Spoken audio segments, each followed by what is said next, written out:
Backyard Professor Chess Videos. I'm Kerry Schertz, the Backyard Professor. I've got a game I want to use to illustrate once again the various types of psychology that enter into a chess game. Make no mistake about it, psychology is half of the battle, easily.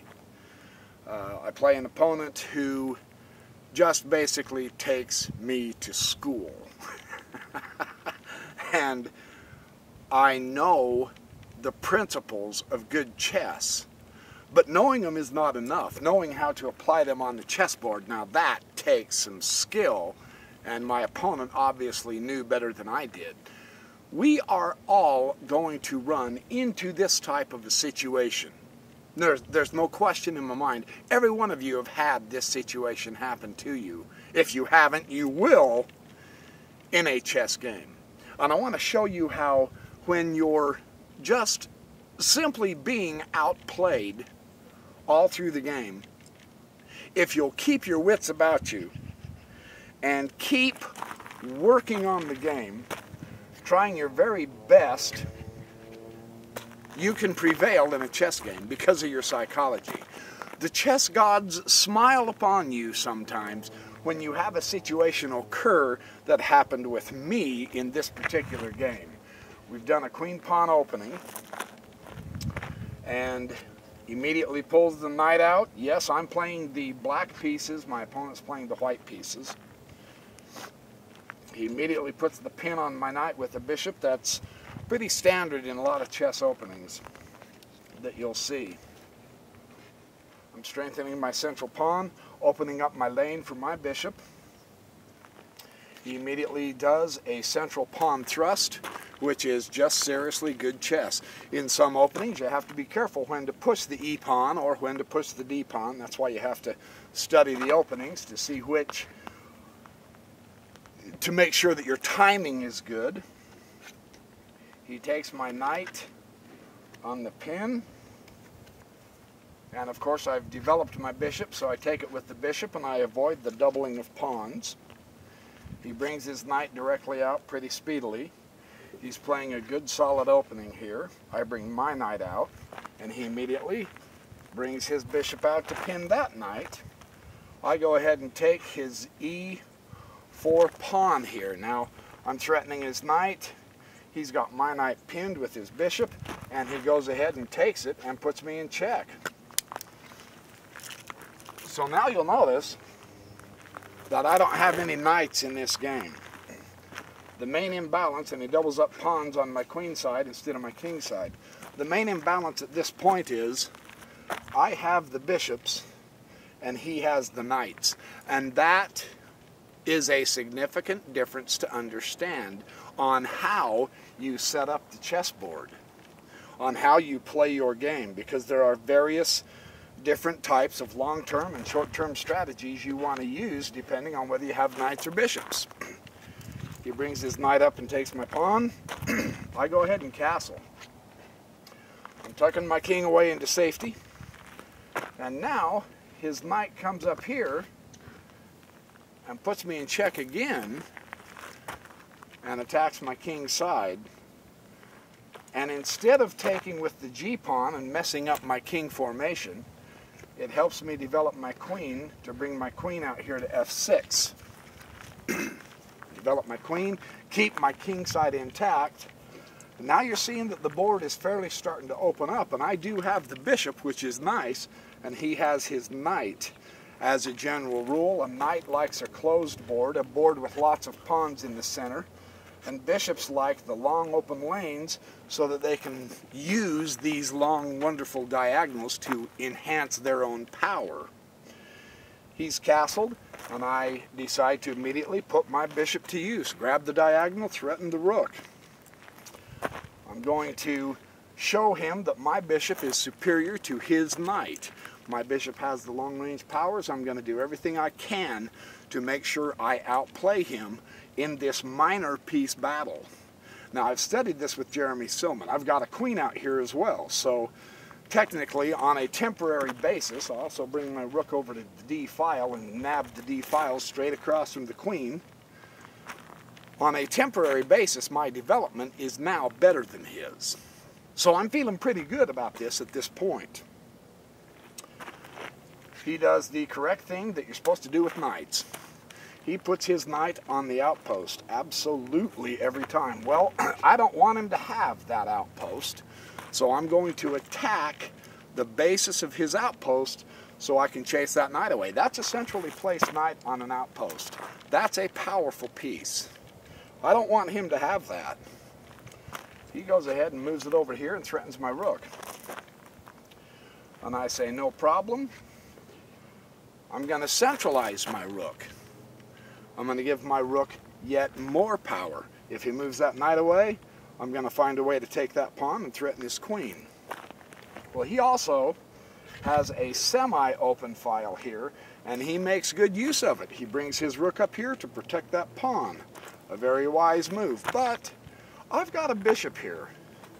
He's only got a knight. He's got a short-range piece. I've got a long-range piece. I'm going to demonstrate the superiority of my bishop to his knight. I'm going to attack his knight.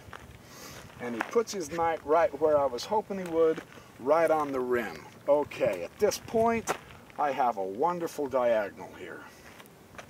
And I bring back my diagonal to protect my pawn structure at this point, and he brings his knight right back into the foray. So I move my queen over, and I'm thinking, he pulls his rook down, and I'm thinking at this point, I can bring in a more centralizing effect and push my pawns and get a really good advantage on space here, if I can. I bring out my bishop, threatening his knight again,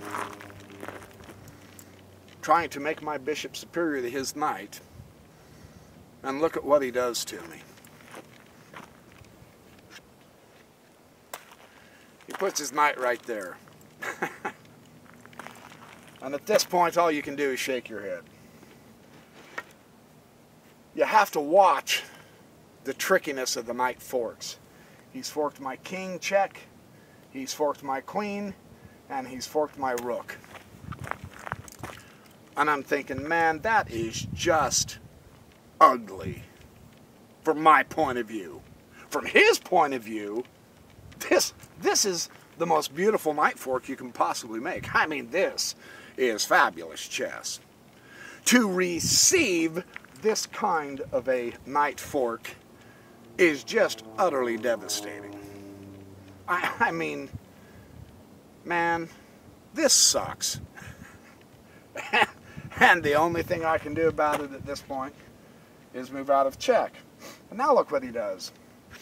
He nabs my queen, and he puts my rook and my king in another knight fork, check.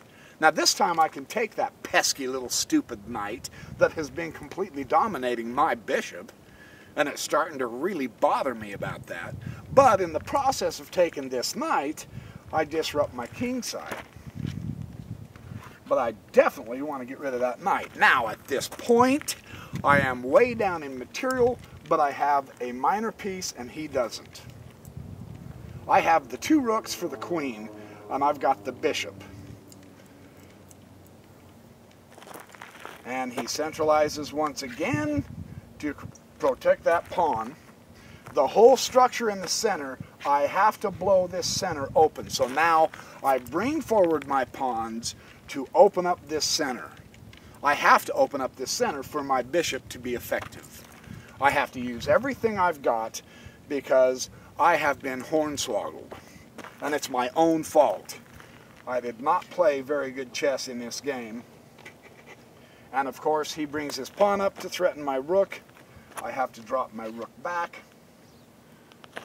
And now he pushes his pawn, and he is just driving a wedge right up the center into my position. And at this point, there isn't a whole lot I can do about it. And I'm starting to get feeling, you know, pressured, frustrated, pretty bad. And I'm thinking, okay, well, solidify my center. I've got to solidify my pawns. I've got to keep my pawns for the end game. He has this beautiful open file on the H file. He goes check to the king, of course.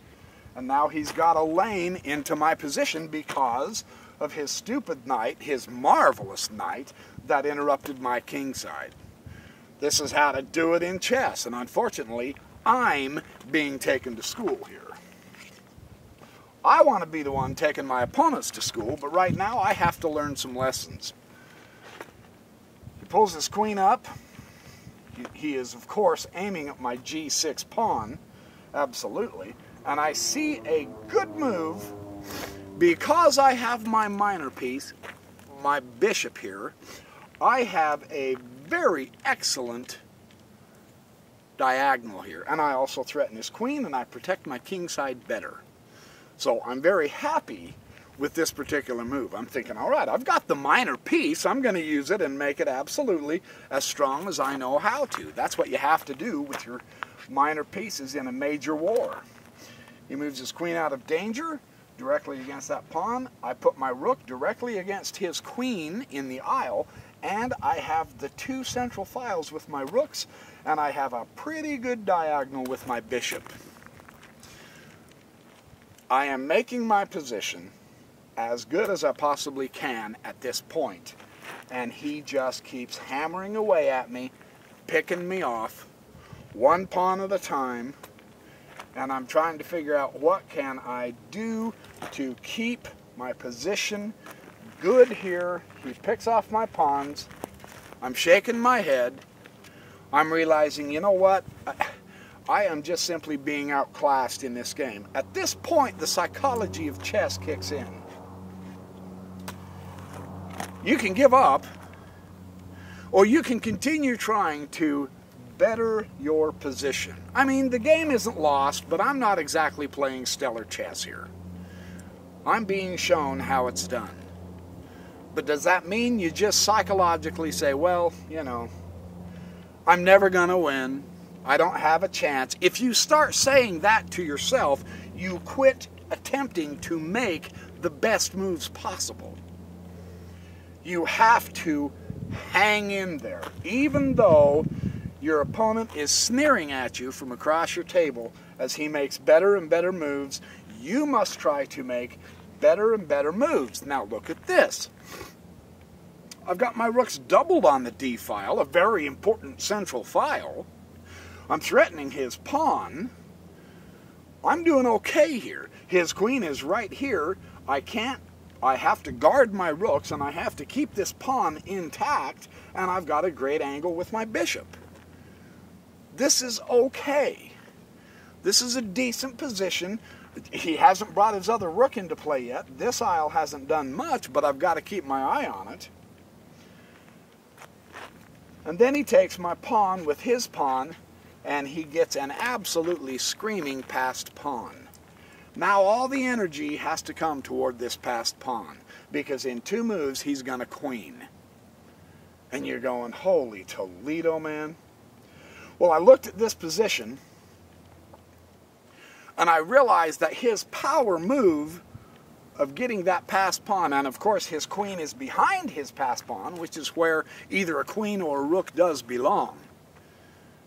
But I realized that was the losing move. Do you see what I have now? This is what I want to show you to keep your eyes peeled for. Now, this will either happen where you deliver this kind of a checkmate, or your opponent delivers it to you, and it's a lightning bolt out of the blue. My opponent knows he's been taking me to school in this chess game. But I get the last laugh. Do you see what I can do? It's a very important strategy. It's something you must keep in mind every game for yourself and your opponent. I drop my rook right down there to D1 and go check. And you say, well, what for? His rook's just going to take your rook. That's right. Now his rook takes my rook, and his back rank is completely vulnerable, and his king is locked in. I can bring my rook down, take his rook, and go checkmate. A back rank checkmate. It's a very important kind of a checkmate to keep your eye peeled for, because It can happen in an instant. The minute he opened up this file with my rooks, use the file with your rooks. So if your psychology is such that you can keep working and keep attempting to keep your position as good as you know how to, even though you're just being outclassed, outplayed, and you know you're never going to beat your opponent, that is exactly what you don't know. The chess gods could smile upon you and give you a break, and you can have a back rank checkmate. So keep your eye peeled for this kind of a situation, because it happens. It happens even in the upper levels of chess. Not often, but it certainly does happen. So keep your eyes open. Thanks for watching the video. Happy checkmating. See you in the next video.